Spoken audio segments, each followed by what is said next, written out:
Want to bring in attorney and contributing columnist at the Washington Post, George Conway. George, great to see you this morning. Look, please, let's just take a step back because this is so unusual. We haven't seen anything like this before.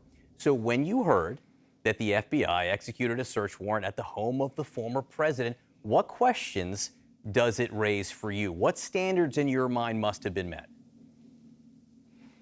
Well, obviously, they have to meet the basic standard of any search warrant. You have to show probable cause that someone, might not be Donald Trump or could be Donald Trump, committed a crime, and probable cause that there is evidence of that crime in the location being searched. And you have to particularize exactly what it is that you're looking for, and you have to put that all in an affidavit that a federal judge reviews and then makes a determination that there is sufficient cause to invade someone's privacy and to come into someone's home and to do this.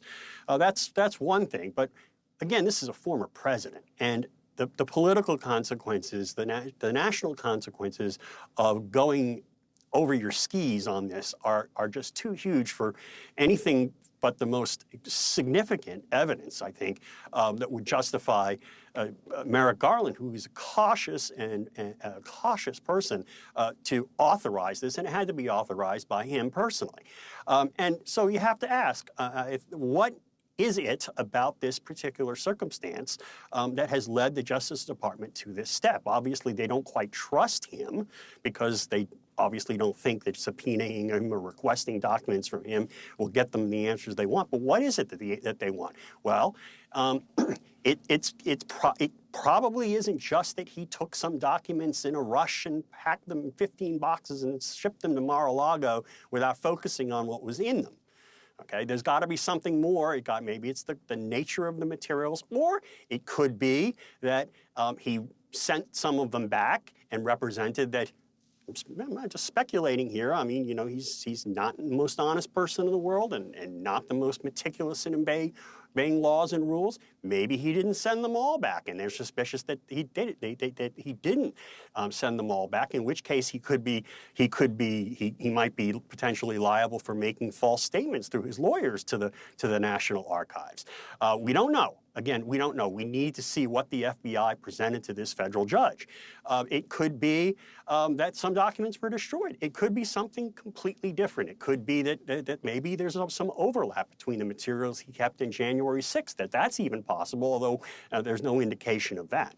So, but there is something here that made this quite more than just somebody mistakenly or accidentally or carelessly packing 15 boxes of materials and sending them to Mar-a-Lago.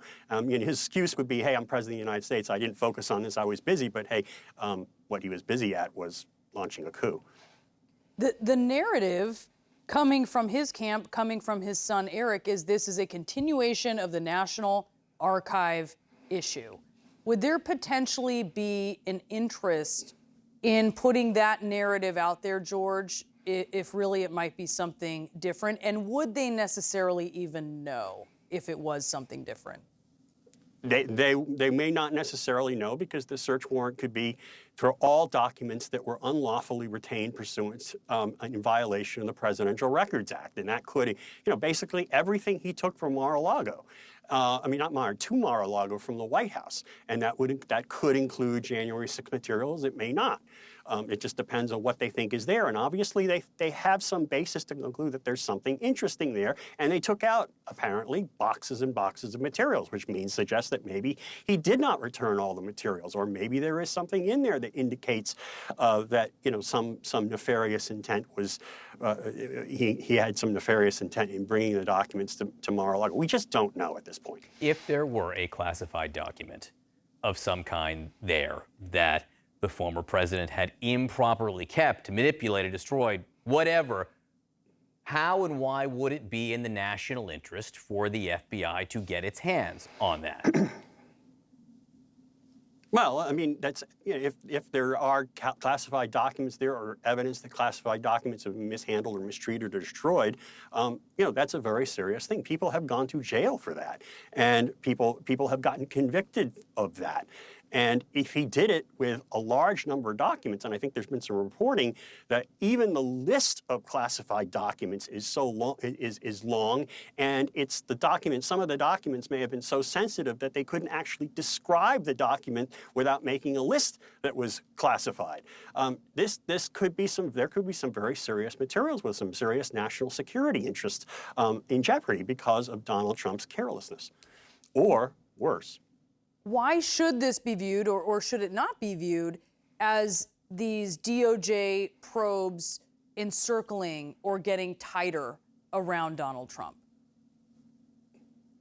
Oh, it absolutely is. I mean, the fact that, I mean, they have crossed, I hate the metaphor because people are using it, it's getting overused, they crossed the Rubicon here. This is a very serious, it's unprecedented for a search to, I mean, not even San Clemente, Richard Nixon's house in San Clemente was searched by the FBI, as far as I know. And so it's just a remarkable thing to see that the FBI and the Justice Department would take such a step. And the fact that a federal judge approved it shows that, hey, they've got something there. We just don't know what it is. It sounds like you're saying this is not very Merrick Garland-y, for lack of a better word. This does not right? No, well, I mean, it is Merrick Garland in the following sense. He truly believes, as he has said repeatedly, that no one is above the law. And so this is an example of that.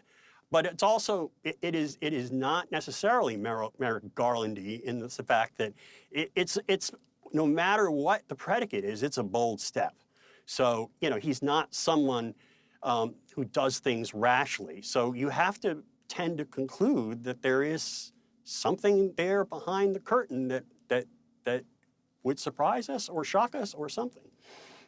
How seriously should Donald Trump be taking this, do you think, George?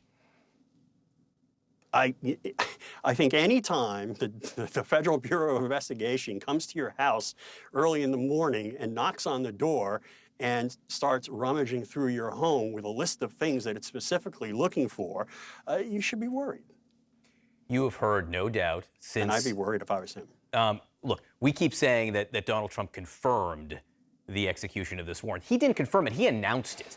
Donald Trump is the one who got out in front of this and said, hey, the FBI was here searching. So in a way, he has tried to control this story from yesterday afternoon into evening. And part of that, we have seen Trump allies and a lot of Republicans say, hey, wait a second, this is a witch hunt. We've heard cries to defund the FBI, people saying this is what happens in third world countries, including sitting U.S. senators, Republican senators. What do you think of that criticism, George?